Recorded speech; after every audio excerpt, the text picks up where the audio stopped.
হয়তো বিএনপির পলিটিক্যাল স্ট্র্যাটেজিটা হলো যে আওয়ামী লীগকে আরেকটু স্ট্রেসড করে দেওয়া, আরেকটু এক্সটেন্সিভ করে দেওয়া, যে কাম টু টার্মস উইথ আস।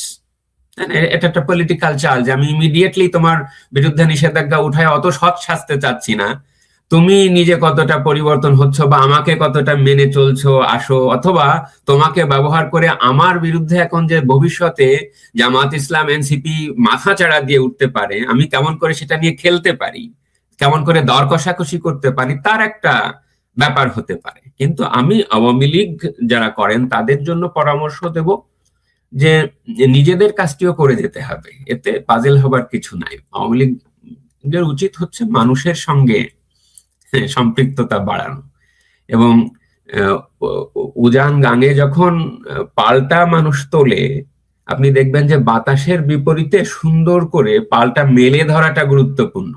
আপনি যদি দড়িটা খুব দৃঢ়তার সাথে ধরে রাখতে পারবেন, ওই বাতাসই আপনার নৌকোটাকে যোগ্য আপনার কুলে বন্দরে নিয়ে পৌঁছে দেবে। সুতরাং এই যে চ্যালেঞ্জ, এই চ্যালেঞ্জটা হয়তো it will create extra psychological pressure, but at the same time that will open the opportunity যে আপনি তো গণতান্ত্রিক পরিবেশ নষ্ট করে দিলেন। এই ক্রিটিসিজমটা বিএনপি সাস্টেইন করবে ন্যাশনালি এবং internationally, and that will give an opportunity to Awami League to come to politics again.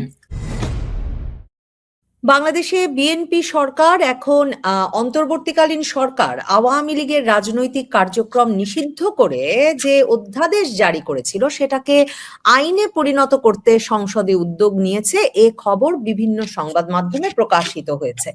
এখন আওয়ামী লীগের রাজনৈতিক কার্যক্রম নিষিদ্ধ করে প্রথমে একটা নির্বাহী আদেশ দিয়েছিল অন্তর্বর্তীকালীন ইউনূস সরকার, তারপর একটা অধ্যাদেশ দিয়েছিল। এখন নির্বাচিত সংসদে সেটা আইন করে পাকাপাকি ভাবে পাশ হয়ে গেলে আইনগতভাবে সেটা আওয়ামী লীগের রাজনৈতিক কার্যক্রমকে কোনো বিশেষভাবে প্রভাবিত করে কিনা, এই পরিস্থিতি আওয়ামী লীগের জন্য আরো সংকটজনক হয়ে উঠলো কিনা। এতদিন বলা হচ্ছিল নির্বাহী আদেশে, এমনকি বর্তমান প্রধানমন্ত্রী তারেক রহমানও বলেছেন নির্বাহী আদেশে রাজনৈতিক দলের কার্যক্রম নিষিদ্ধ করার পক্ষপাতী নন তিনি। আইনগতভাবে যখন করা হয় তখন কি সেটি আরো বেশি সমর্থনযোগ্য হয়ে ওঠে? এসব নিয়ে আলাপ করতে আমার সঙ্গে যুক্ত হয়েছেন ফ্রান্স থেকে আইনের শিক্ষক ডক্টর মাসুম বিল্লাহ। ডক্টর মাসুম বিল্লাহ, আপনাকে স্বাগত জানাই। ডক্টর মাসুম বিল্লাহ, মানে এই যে আওয়ামী লীগ নিষিদ্ধে বিএনপি সরকার মানে রীতিমতো একটা আইন পাশ করিয়ে ফেলবে, এটা তো একটা বড় ধরনের চমকই বটে। মানে বরং অন্য কিছুই বোধহয় প্রত্যাশা করা হচ্ছিল বিএনপি সরকারের কাছ থেকে, কিন্তু এখন শোনা যাচ্ছে যে আইন পাশ হতে যাচ্ছে আওয়ামী লীগের রাজনৈতিক কার্যক্রম নিষিদ্ধ করে। আইনগতভাবে এটা আরো বেশি বৈধতা দেয় কিনা রাজনৈতিক দলের কার্যক্রম নিষিদ্ধ করবার ক্ষেত্রে? এটা আওয়ামী লীগের রাজনীতিকে কোনো বিশেষভাবে প্রভাবিত করে কিনা? না, এটাতে চমকের কিছু নাই, কিন্তু যা হতে যাচ্ছে একদমই এর চেয়ে আলাদা কিছু প্রত্যাশা কেউ কি কিছু করেছিল আওয়ামী লীগের? কারণ কি, আওয়ামী লীগ কি এটা প্রত্যাশা করেছিল বিএনপির কাছে যে প্রফেসর ইউনূস, আসিফ নজরুল যে এক্সিকিউটিভ অর্ডার এবং পরবর্তীকালে সন্ত্রাস বিরোধী আইনে একটা ধারা যুক্ত করে যে নিষেধ করে দিয়েছে, এইটাকে প্রথম 30 দিনের মধ্যে বিএনপি পার্লামেন্টে উত্থাপন করবে না, করে কনফার্ম করে নেবে না, এই প্রত্যাশার ভিত্তিটা কোথায়? সো এটা এই যে আপনি এই রায় টেকসই খেলা বোঝেন কিনা, মানে সুলতানা বিবিয়ানা সাহেব বিবির বৈঠকখানা মনে আছে তো? ওই ছড়াটা আছে না, এই ছড়াটা এরকম: ওপেনটি বায়োস্কোপ 9-10 টেস্কোপ, রাজবাড়িতে কি যাব পান সুপারি খেতে, পানের আগায় মরিচ বাটা, মরি বাটা না মরিচ বাটা, স্প্রিং এর চাবি আটা। তো 133টা অধ্যাদেশ, তো এ তো জাতা ব্যাপার না। আপনি একটা প্যারালাল লিগাল রেজিম, ওইটাকে যদি আপনি আইনি কাঠামো বলেন, প্যারালাল সাপ্রেসিভ ইললিগাল রেজিম কাঠামো তৈরি করেছিল সরকার। সেইখান থেকে এরা এসে যেটা করতেছে সেটা হচ্ছে 133টাকে রায় টেকসই দিচ্ছে। মানে আপনার ওপেন টি বায়োস্কোপ। তো যেটা ভালো মনে হচ্ছে সেটাকে পাস করে দিচ্ছে, আর সেটা তো যখনই দেখবে যে আপনার এই দুই হাতের মধ্যে যখন বাচ্চারা খেলে, দেখবেন যে যে কালপ্রিট যে আসে তাকে আটকায় দেয়। তো একটা অধ্যাদেশ আটকায় দিলেও তো মানে আটকায় মানে এখানে এই সেন্সে যে পাস করে দেওয়া, তাই না, একে তো ছাড়বে না। সুতরাং এটা পাশ করে যাচ্ছে, এটাই তো নর্মাল একটা প্রক্রিয়া। এতে আওয়ামী লীগের নেতাকর্মীদের আমার কাছে মনে হয় না যে আলাদা করে পাজেলড হবার আছে। তাদের সর্বনাশ যা হবার হয়ে গেছে, তাদের নতুন করে আর সর্বনাশ হবার কিছু নাই। ঠিক আছে না, এই 1 বছরে তারা আওয়ামী লীগের মানুষজন নিজেদেরকে যেভাবে স্থিত করে নিয়েছেন, তাদের সর্বনাশটা মেনে নিয়েছেন, আমার কাছে মনে হয় যে they need to come to terms with the reality. এটা তারেক জিয়া কি বলতো যে আমি এটা আর পার্সু করছি না, তাই না?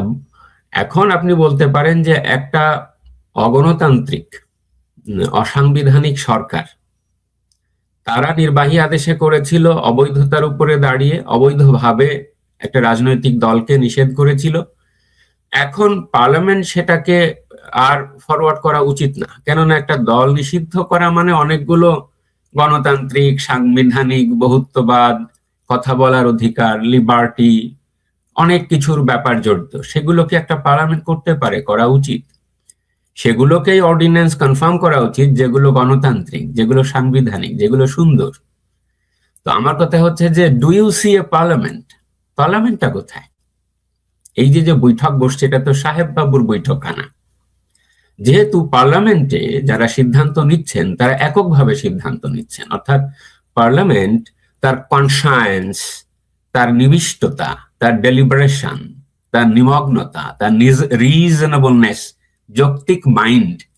আপনি জানবেন যে একটা ছোট্ট কমিটি করে দেওয়া হয়েছে, আমি মেম্বারদের নাম জানি না, মেম্বারদের নাম জেনেও আমার দরকার নেই। ধরেন সেখানে জামাত ইসলাম, এনসিপি বা বিএনপির কয়েকজন ছোট্ট কিছু সদস্য আর কয়েকজন আমলা থেকে এই 133টা বিল এই 1 সপ্তাহে স্ক্রুটিনাইজ করছে। 1 সপ্তাহ বলছি এই কারণে যে গত 1 মাস এখনো যায় নাই পার্লামেন্ট বসার পর থেকে, তাই না? সেখানে ঈদের ছুটি টুটি গেছে, এইখানে কি মানবিকভাবে, হিউম্যানলি অথবা প্র্যাকটিক্যাবলি 133টা অধ্যাদেশ যা একসঙ্গে যদি আপনি কম্পাইল করেন, আমি হিসেব করে দেখেছি, এটা 1400 পৃষ্ঠা হয়। তো 1400 পৃষ্ঠা একটা কমিটি, কারা আছেন আমি জানি না, তারা আইন বিশেষজ্ঞ কিনা, তারা কি করে খুব জুডিশিয়াস মাইন্ড বা লিগ্যাল মাইন্ড অ্যাপ্লাই করে এটাকে সুপারিশ করছেন? আমি তো ওই সুপারিশের বৈধতা নিয়েই প্রশ্ন তুলব। এবং তারা পার্লামেন্ট যেটা তুলবে, এটা যে অ্যাপ্রুভ করবে পার্লামেন্ট, এটা তো এমন না যে হ্যাঁ আমি একটা ফাইল নিয়ে পার্লামেন্টের টেবিলে দিলাম এবং এটা পাস হয়ে গেল বা এটা বাদ হয়ে গেল। যে ভিত্তিতে এটা সিলেক্টিভ ওয়েতে পাস করা হচ্ছে বা বাদ দেওয়া হচ্ছে, এই বিষয়টাই তো সংবিধানের যে আকাঙ্ক্ষা, সেই আকাঙ্ক্ষার সাথে যায় না। যেহেতু যায় না, সুতরাং এই পাসটা অপ্রত্যাশিত। মানে এটা আলাদা কোনো আইন তারা করছেন না, এটা সন্ত্রাস বিরোধী আইন। সেই আইন আসে কিনা একটু পরে সেই আলাপে আসা যাবে, কিন্তু সেই সন্ত্রাস বিরোধী আইনের সম্ভবত 18 না 25 নম্বর ধারায় অতিরিক্ত একটা কথা যুক্ত করে দিয়েছিল যে কোনো সত্তাকে তারা কি করতে পারবে, সন্ত্রাসমূলক কার্যক্রম বা এরকম সহিংসতামূলক কার্যক্রমের সাথে জড়িত থাকবার অভিযোগে বা সমর্থন দেবার অভিযোগে কার্যক্রম নিষেধ করতে পারবে। নিষিদ্ধতার ব্যাপার আগেই ছিল, কিন্তু এর সঙ্গে যুক্ত করে আসিফ নজরুল যেটা করেছিল সেটা হচ্ছে, এমনকি আপনি যদি ফেসবুকে একটা স্ট্যাটাসও দেন আওয়ামী লীগকে সমর্থন করে, তাও আপনাকে নিয়ে তারা কি করতে পারবে, প্রসিকিউট করতে পারবে। So the law turned into a suppressive and oppressive law. সেই লটাকে এই যে কোর্ট অ্যান্ড আনকোর্ট পার্লামেন্ট বা বিএনপি সমর্থিত পার্লামেন্ট বা জামাত অধ্যুষিত পার্লামেন্ট বা এনসিপি ময় পার্লামেন্ট, তারা কি করছেন, কনফার্ম করছেন। তো সেখান থেকে তো আওয়ামী লীগের নতুন করে প্রত্যাশা করবার কিছু নাই। যা তাদের যেটা করতে হবে, এরপরের যে আইনি পদক্ষেপ বা এরপরের যে রাজনৈতিক পদক্ষেপ বা এরপরে অন্যান্য যে সকল নেটওয়ার্কিং, সেই কাজগুলো করতে হবে, আর প্লাস নিজেদেরকে সময় দিতে হবে।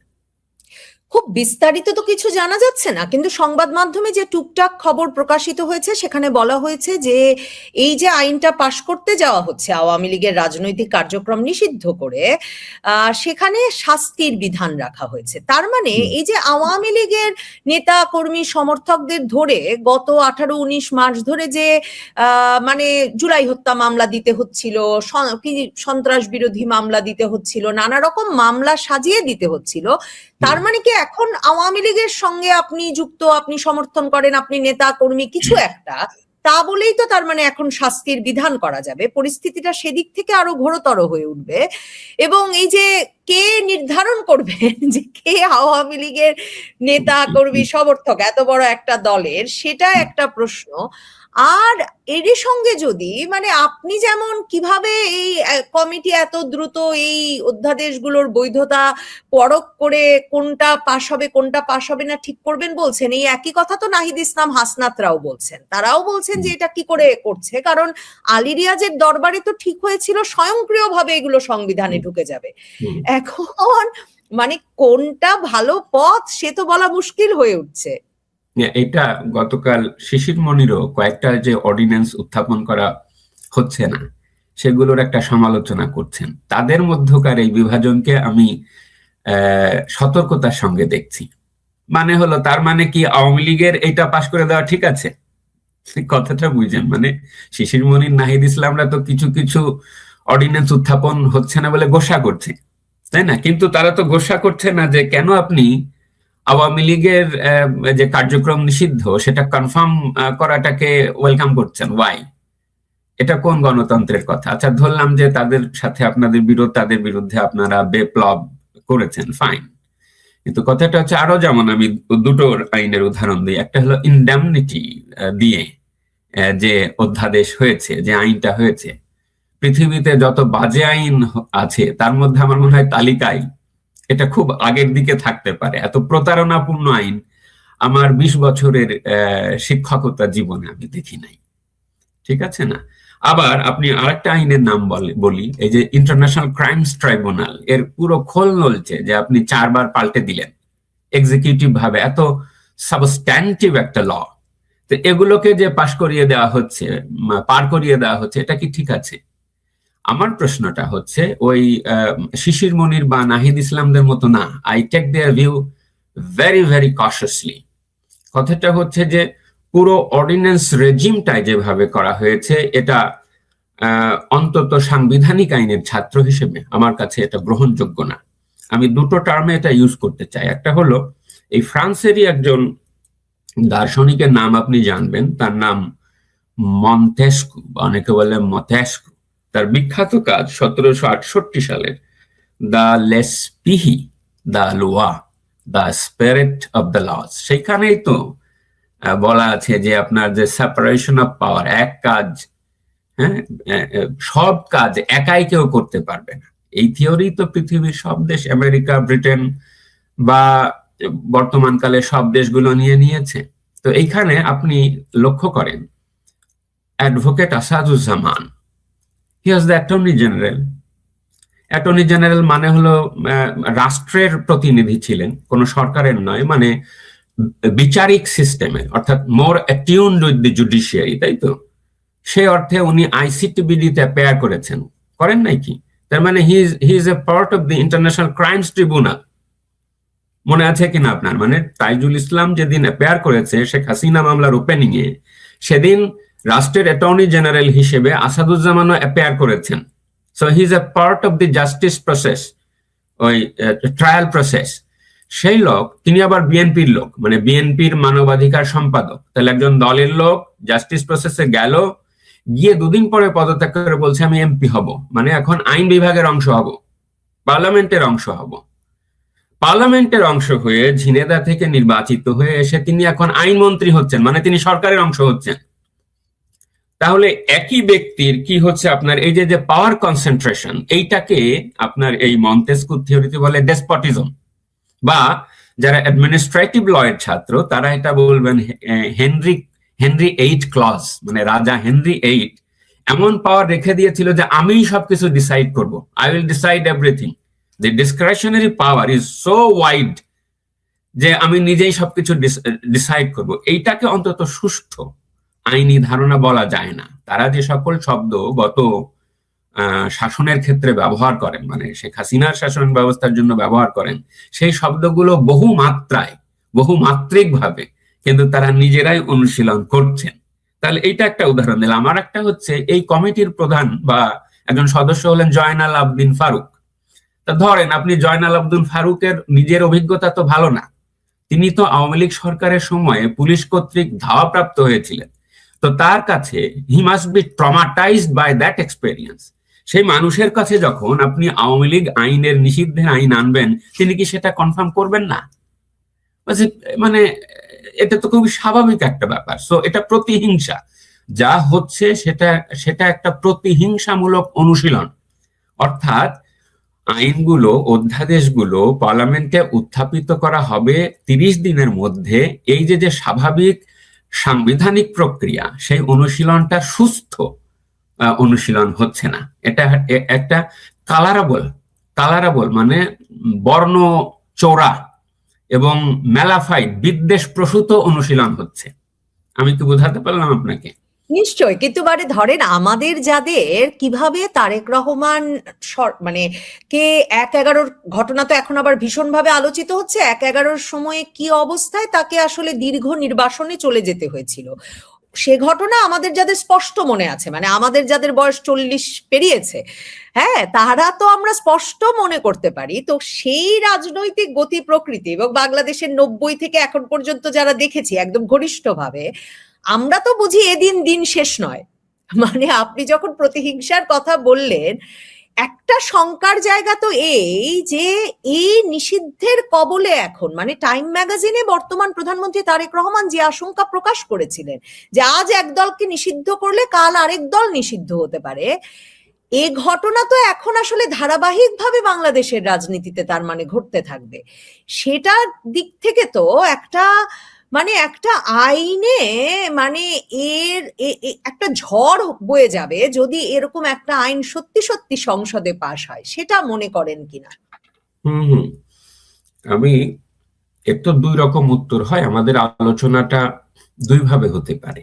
আজকের আলোচনাটা একটা হলো রাজনৈতিক অর্থ দিক নিয়ে, ইমপ্লিকেশনস এর রামিফিকেশনস, আর একটা হলো পিওরলি আইনি বা সাংবিধানিক দিক নিয়ে। তো যেহেতু আমি রাজনীতির পুরো মানুষ নই, বাট রাজনীতি আমাকে আকর্ষণ করে, কিন্তু সে বিষয়ে খুব না বলে আমি সাংবিধানিক ভাবেই ব্যাখ্যা করি।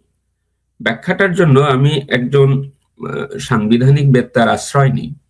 কালকে একটা বই পড়ছিলাম, বইটা হচ্ছে আমাদের খুব অনুজ একজন লিগ্যাল একাডেমিকের বই, বাংলাদেশের পার্লামেন্টের 50 বছরের অর্জন নিয়ে তার পিএইচডি থেসিস, কিংস কলেজ লন্ডনে, বর্তমানে হাল বিশ্ববিদ্যালয়ে পড়ান, এবং তার বইটি ব্রিল মার্টিনস রিজর্ভ থেকে প্রকাশিত হয়েছে। সেখানে সেই বইয়ের উপক্রমণিকা লিখেছেন রবার্ট ব্ল্যাকবার্ন।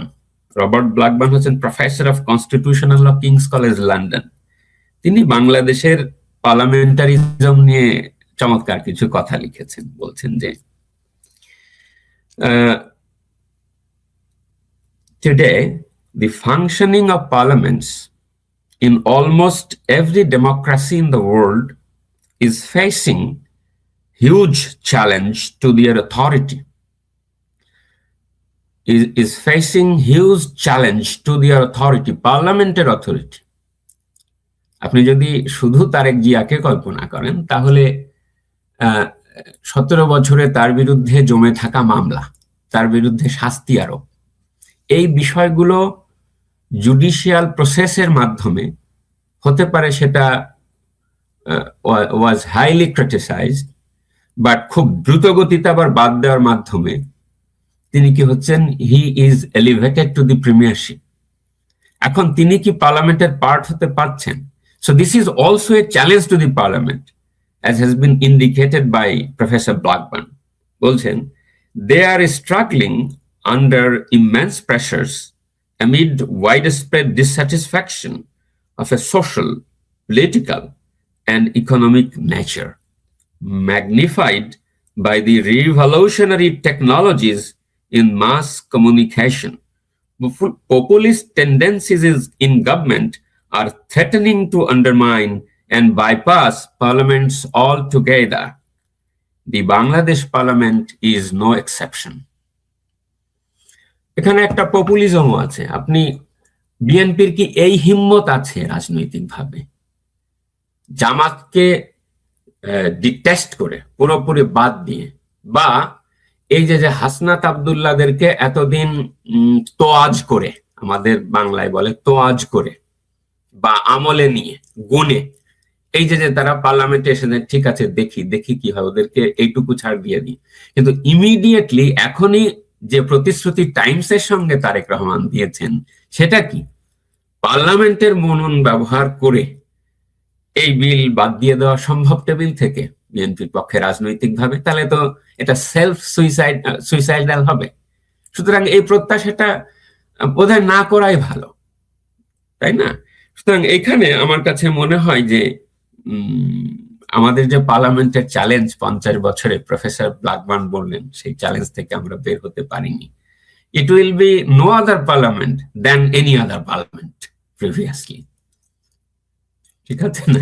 কালকে শিশির মনির বলতেছে যে গণভোটের বিধান তো সংবিধানে থাকতে নেই, মানে সে একটা কথা বলতেছে আর কি। কারণ তারা বলছেন যে জিয়াউর রহমানের সময়ও তো সংবিধানে ছিল না, জিয়াউর রহমান সংবিধানে ছিল না, সুতরাং তার মানে জিয়াউর রহমানেরটাও যদি অবৈধ হয় তাহলে এটাও অবৈধ। মানে আপনার যুক্তিটা কি হচ্ছে যে সংবিধানে থাকতে নেই সবকিছু, সেটা একটা সেন্সে সত্যি কথা, কিন্তু আপনার মানে এই নয় যে আউট অফ নো হোয়ার আপনি একটা কিছু করে সংবিধানে তাকে একটা বাতাবরণ দিয়ে আপনি বলতে চাইবেন যে এটাই সবকিছু। আমি আপনাকে গোড়ার একটা প্রশ্নে নিয়ে যাই, যেহেতু আমি lawyer academic, I will coin the question like this. পার্লামেন্টটা যে ভেঙেছিলেন শাহাবুদ্দিন চুপ্পু, আমাদের সংবিধানে বলা আছে অর্ডিন্যান্স জারি করা যায়। আমি অর্ডিন্যান্সের আলোচনায় আপনার এই পয়েন্টটাকে যুক্ত করব। অর্ডিন্যান্স 133টা তো এটা করতে নেই ট্রানজিশনাল গভর্নমেন্টের, যে কোনো সাংবিধানিক অনুশীলন এটা এলাও করে না। বলা আছে যে রাষ্ট্রপতি সংসদ ভেঙে দেবেন 72-এ, আর 93-তে বলা আছে যে পার্লামেন্ট ভাঙিয়া যাওয়া অবস্থায় থাকিলে, if the parliament is dissolved. তো কথা হচ্ছে যে যা হয়েছিল 24-এ, was that the dissolution of parliament in the real sense of the term, যে অর্থে সংসদ বিলুপ্তি বুঝায় সেই অর্থে কি এই সংবিধান ডিসলভ করা হয়েছিল? আচ্ছা, আপনি বলবেন যে প্রধানমন্ত্রী তো ছিল না, এটা একটা বিপ্লবাত্মক সিচুয়েশন। তারপরের প্রশ্ন হচ্ছে বিপ্লবাত্মক সিচুয়েশন কি? আপনার এই অর্ডিন্যান্স জারি করার, হিউজ অর্ডিন্যান্স জারি করার, 133টা অর্ডিন্যান্স জারি করার বৈধতা এনে দেয়? এই প্রশ্নগুলো যদি সুরাহা না হয়। নেপালে তো সংসদ ভাঙে নাই, এবং নেপালে তো সেই জায়গাটায় অবস্থান গ্রহণ থেকে আসলে ওই যে আবার একটা নিয়মতান্ত্রিকতায় ফেরাটা, সেটা অনেক সহজ হয়েছে বলে এখন বিশেষজ্ঞরা বলছেন। মানে রীতিমতো এখন গবেষণা হচ্ছে নেপালে কি হলো না আর বাংলাদেশে কি হলো সেই বিষয়গুলো নিয়ে। আপনি আইনে নানা রকম এই যে মানে কিছুই যে নিয়ম মেনে হচ্ছে না, বারবার সেটাতে যেতে চাইছেন।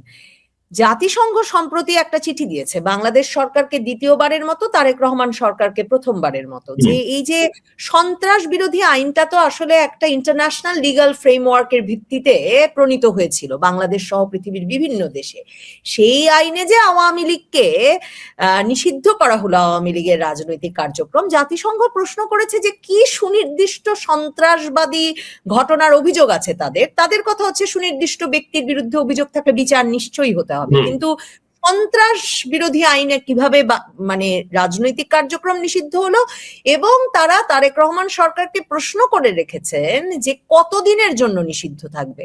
এখন দেখা যাচ্ছে ওই আন্তর্জাতিক আইনটাকে আরো সংশোধনী এনে মানে আরো পাকাপাকি করে রাজনৈতিক কার্যক্রম নিষিদ্ধ করতে। এটা একটা ভালো কথা বলছেন, পাকাপাকি করা। অর্ডিন্যান্সটা ওই ইউনূসের সরকার ভেবেছে যে আমরা তো কইরা যাই, পরে কে কি করবে না করবে কিছু যায় আসে না। এগুলো রাষ্ট্র দায়িত্বের প্রতি চরম অবহেলা এবং চরম এক ধরনের ধৃষ্টতা। এখন দুটো কথা বলি, যদি নতুন পিউনিটিভ ফ্রেমওয়ার্ক যুক্ত করে, সেটা যদি আওয়ামী লীগের ক্ষেত্রে অ্যাপ্লিকেবল করে পেছনের তারিখ দিয়ে যে আমরা এই অতিরিক্ত শাস্তি আরোপ করব, তাহলে এটা আপনার এগেইন আরেকটা সাংবিধানিক নীতি বা মানবাধিকার নীতি ভঙ্গ হবে, যে আপনি কোনো শাস্তি আজকে আইন করে পেছনের কোনো তারিখ থেকে কার্যকর করতে পারবেন না। বস্তুত দর্শকদের জন্য বলি যে অলরেডি যে শাস্তি কাঠামো 2009 সালের আইনে আছে, তার থেকে অতিরিক্ত শাস্তি কাঠামো আর যুক্ত করার সুযোগ নেই। মানে আপনি হয়তো বলতে পারেন যে 7 বছরের কারাদণ্ড তোমারে দিলাম হচ্ছে এখন 14 বছর, সেইটা বাড়াতে পারবেন, কিন্তু একটা দলকে নিষিদ্ধ করবার যে কথা, সে কথা সেখানে আছে। দল শব্দটা ইউজ করা নাই, পলিটিক্যাল পার্টি ভিন্ন জিনিস। ওইখানে শব্দটা ইউজ করা ছিল সত্তা, এনটিটি। এই এনটিটিটা আপনি ঠিকই ধরেছেন যে আন্তর্জাতিক সন্ত্রাসবাদের উন্মেষের পাটাতনে প্রেক্ষিতে ব্যবহার করা হয়েছিল। সময়টা 2009 হলেও প্রেক্ষাপটটা হচ্ছে 2001 থেকে 2009, এমনকি 2013 পর্যন্ত, কেননা 13তে আর একটা সংশোধনী আনা হয়েছে। 2001-এর যে অন-11 এবং বাংলাদেশে 2001 থেকে 6-এ যে জঙ্গিবাদের উত্থান, যে বোমা হামলা, আর ওই মাঝের 2 বছর যেহেতু সেনাশাসিত, আইনি যে উন্নয়ন সেটা হয়নি, বাট অর্ডিন্যান্স আকারে এসেছিল। এখন 2009-এ এসে সন্ত্রাস বিরোধী এই আইনটা প্রণয়ন করা হয়েছে। That was A demand, that was A response of newly elected government to the rise of global terrorism. সেইখানে আপনার এই আইন ব্যবহার করে একটা সংস্থাকে নিষেধ করা হয়েছিল, যেমন ধরেন হিজবুত তাহরির। হিজবুত তাহরিরকে নিষেধ করা হয়েছিল 2013 সালে আপনার একটা সংশোধনী এনে, সত্তা শব্দটি যুক্ত করে। তখনই কিন্তু সমালোচনা হয়েছিল, এমনকি হিজবুত তাহরির ব্যানিংকে সমালোচনা করা হয়েছিল অগণতান্ত্রিক বিধায়, মনে আছে কিনা? এবং কে সমালোচনা করেছিলেন জানেন? আদিলুর রহমান খান। আদিলুর রহমান খান's অধিকার was one of the leading critics of that banning of Hizbut Tahrir. এখন আদিলুর রহমান খান সরকারে আইসা সেই আবার আওয়ামী লীগ নিষিদ্ধের আইন করতেছে। ওই যে আমি একটু আগে আপনার মন্তেস্কুর উদাহরণ দিলাম বা ষোড়শলীর উদাহরণ দিলাম, একই লোকজন। তার মানে এখানে যে প্রেজেন্স অফ ম্যালাফাইট, যে অন্য ভিন্নমত দমন, সাপ্রেশন অফ পলিটিক্যাল ডিসিডেন্টস, তার একটা সূত্র আপনি পাবেন। মেটিকুলাস ডিজাইন কথাটা এমনি এমনি আসে নাই। তো যে আইন দিয়ে হিজবুত তাহরিরের মতন সন্ত্রাসবাদী সংগঠনকে নিষেধ করা হয়েছে, সেই আইন দিয়েই আপনি কি করছেন, একটা নতুন বাক্য যুক্ত করে আপনি আওয়ামী লীগের নামক একটা প্রাচীন দল, যেখানে কামার কুমোর জেলে তাঁতি সাধারণ মানুষ আওয়ামী লীগ করে, তাদেরকে আপনি দমায় দিচ্ছেন। সেটা যদি হয় তাহলে কোথায় যাবে মানুষজন? এটা তো আরো দম বন্ধ করার পরিস্থিতি তৈরি হবে। সুতরাং এটা বাংলাদেশের গণতান্ত্রিক চর্চার জন্য ভালো হবে না। শেষ প্রশ্ন, নিষিদ্ধ করে তো আসলে দল শেষ করে দেওয়া যায় না। মানে এমনকি হিজবুত তাহরিরের কথা বলেন, 2024-এর 5ই আগস্টের মানে মনে হয় 6-7 তারিখেই তো আমরা দেখলাম যে তারা ব্যানার নিয়ে জায়গায় জায়গায় দাঁড়িয়ে পড়েছেন। বাংলাদেশের প্রথিতযশা শিক্ষা প্রতিষ্ঠান থেকে তাদের বিরাট মিছিল সব বেরোচ্ছে। ঢাকা শহরের গুলশান সহ সারা ঢাকায় তাদের পোস্টার পড়ে গেছে খিলাফত প্রতিষ্ঠার, ঠিক না? সেখানে আওয়ামী লীগ তো একটা মানে 30 থেকে 40% 45% ভোট পাওয়া একটা রাজনৈতিক দল হঠাৎ উধাও হয়ে যাবে না। এখন মানে আমরা যদি নিষিদ্ধের ইতিহাস দেখি পৃথিবীর, আপনি তো মানে বিশ্ব রাজনীতি ইতিহাস এসবেরও একজন মানে একনিষ্ঠ পাঠক, তো কি করার সাধারণভাবে কি করে তারা? মানে বাংলাদেশে ওই যে নানা রকম গুপ্ত দল করে পরিচালনা করে। আওয়ামী লীগ তো গুপ্ত রাজনীতি পরিচালনার দল নয়। তাদেরকে কি এখন ভিন্ন নামে প্রকাশিত হতে হবে, নাকি এখন শাস্তি এড়াতে আসলে তাদেরকেও বিএনপি, জামাত, জাতীয় নাগরিক পার্টি সহ দলগুলোতে দলে দলে যোগ দিয়ে তাদের নেতাকর্মীদের অন্তত মানে নিজেদের মামলা থেকে রেহাই পেতে হবে? মানে কৌশলটা কি ধরনের হতে পারে, আইনি কৌশল? না, এটা অনেক গুরুত্বপূর্ণ প্রশ্ন। It is not a sole question of law, এটা একদম পিওর আইনি প্রশ্ন নয়, আইনি অ্যাভিনিউ তো আছে যে you challenge the validity of the ordinances. কত গ্রাউন্ডে আপনি চ্যালেঞ্জ করতে পারবেন যে whether the parliament has applied its judicial mind, তাই না? অর্ডিন্যান্সের বৈধতা, তারপরে সন্ত্রাস দমন আইনে আনার বৈধতা, কত গ্রাউন্ডে এটা বাতিল করা যাবে।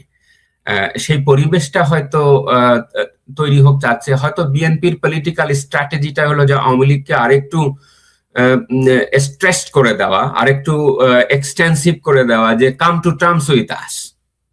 এটা একটা পলিটিক্যাল চাল যে আমি ইমিডিয়েটলি তোমার বিরুদ্ধে নিষেধাজ্ঞা উঠায় অত সৎ শাস্তে চাচ্ছি না, তুমি নিজে কতটা পরিবর্তন হচ্ছ বা আমাকে কতটা মেনে চলছো আসো, অথবা তোমাকে ব্যবহার করে আমার বিরুদ্ধে এখন যে ভবিষ্যতে জামাত ইসলাম এনসিপি মাথা চাড়া দিয়ে উঠতে পারে, আমি কেমন করে সেটা নিয়ে খেলতে পারি, কেমন করে দর কষাকষি করতে পারি, তার একটা ব্যাপার হতে পারে। কিন্তু আমি আওয়ামী লীগ যারা করেন তাদের জন্য পরামর্শ দেব যে নিজেদের কাজটিও করে যেতে হবে, এতে পাজেল হবার কিছু নাই। আওয়ামী লীগের উচিত হচ্ছে মানুষের সঙ্গে সম্পৃক্ততা বাড়ানো, এবং উজান গাঙে যখন পাল্টা মানুষ তোলে, আপনি দেখবেন যে বাতাসের বিপরীতে সুন্দর করে পাল্টা মেলে ধরাটা গুরুত্বপূর্ণ।